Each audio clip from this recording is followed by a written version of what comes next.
Unit নিয়ে মধুর সমস্যায় পড়েছে বাংলাদেশ। নিউজিল্যান্ডের বিপক্ষে ঘরে মাঝে কাকে রেখে কাকে খেলাবে তা নিয়ে এখন চিন্তা টাইগার টিম ম্যানেজমেন্টের। পিএসএল অগ্নিঝরা বোলিং করে দেশে ফিরেছেন নাহিদ, শরীফুল, মুস্তাফিজরা। অন্যদিকে স্কিল ক্যাম্প থেকে শুরু করে প্রস্তুতি ম্যাচ সবখানেই আগুন ছড়িয়েছেন তাসকিন আহমেদ। তাই তো একাদশে এখন রাখা হবে কাকে তা নিয়ে চলছে জটিল হিসেব নিকেশ। কিউদের বিপক্ষে প্রথম ওয়ানডেতে তবে কেমন হচ্ছে টাইগারদের পেস ইউনিট, তার বিস্তারিত প্রতিবেদনে।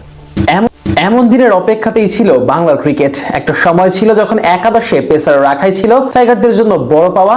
এখন সময়ের পরিক্রমায় তা বদলে গেছে। উল্টো এখন বাংলাদেশকে পড়তে হচ্ছে মধুর সমস্যায়। কাকে রেখে কাকে খেলাবে সেটা নিয়ে এখন ভাবতে হচ্ছে টিম ম্যানেজমেন্টকে। এত পারফর্মারের ভিড়ে একাদশে পেসার হিসেবে কে খেলবেন সেটা নিয়েও দ্বিধায় পড়তে হচ্ছে কোচ ও অধিনায়ককে। মাশরাফি বিন মুর্তজার হাত ধরে বাংলার ক্রিকেটে পেসারদের গল্প লেখার শুরু। এরপর সেই গল্পে একে একে এসেছেন মুস্তাফিজুর রহমান, তাসকিন আহমেদরা, আর সবশেষ নাহিদ রানা, শরীফুল ইসলাম, হাসান মাহমুদ, তানজিম হাসান সাকিবের হাত ধরে টাইগার পেস ইউনিটে উত্থান শুরু হয়েছে, যার ফলশ্রুতিতে এখন বাংলাদেশকে পড়তে হচ্ছে মধুর সমস্যায়। নিউজিল্যান্ডের বিপক্ষে সিরিজকে সামনে রেখে মূলত 4 পেসারকে দলে রেখেছে টিম ম্যানেজমেন্ট। আগের সিরিজের মতো সুযোগ পেয়েছেন মুস্তাফিজুর রহমান, তাসকিন আহমেদ, শরীফুল ইসলাম ও নাহিদ রানা। গত সিরিজে বল হাতে দুর্দান্ত ছন্দে থাকার ফলস্বরূপ কিউইদের বিপক্ষেও রাখা হয়েছে এই 4 পেসারকে। তবে এখন প্রশ্ন উঠেছে পেস ইউনিটে মূল একাদশে জায়গা পাবেন কারা। গত সিরিজের 3 ম্যাচেই সেম একাদশ নিয়ে মাঠে নামে বাংলাদেশ। খেলানো হয় মুস্তাফিজুর রহমান, তাসকিন আহমেদ ও নাহিদ রানাকে। অন্যদিকে বিপিএল এর সর্বোচ্চ উইকেট শিকারী হয়েও বসে থাকতে হয়েছিল শরীফুল ইসলামকে। যদিও কিউইদের বিপক্ষে সিরিজে অবশ্য আসতে পারে পরিবর্তন। সেক্ষেত্রে প্রথম 2টি ম্যাচে 2টি ভিন্ন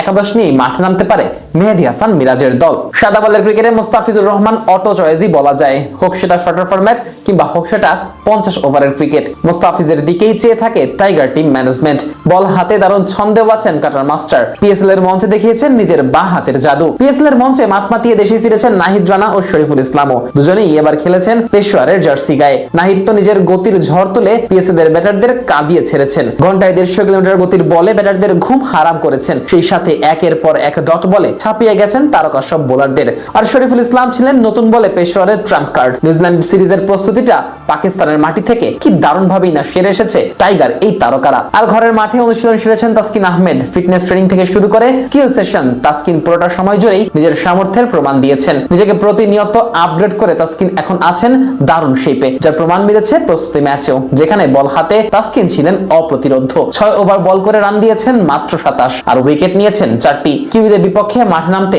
বল হাতে তাসকিন কতটা প্রস্তুত সেটারই যেন প্রমাণ মেলে টাইগার এই গতি তারকার পারফরমেন্সে। শেষ পর্যন্ত পেসারদের ওয়ার্কলোডের কথা মাথায় রেখেই একাদশ নির্বাচন করবে টিম ম্যানেজমেন্ট, যার ফলে কখনো তাসকিন আবার কখনো নাহিদ রানাকে বিশ্রাম দিয়ে খেলাতে পারে টাইগাররা।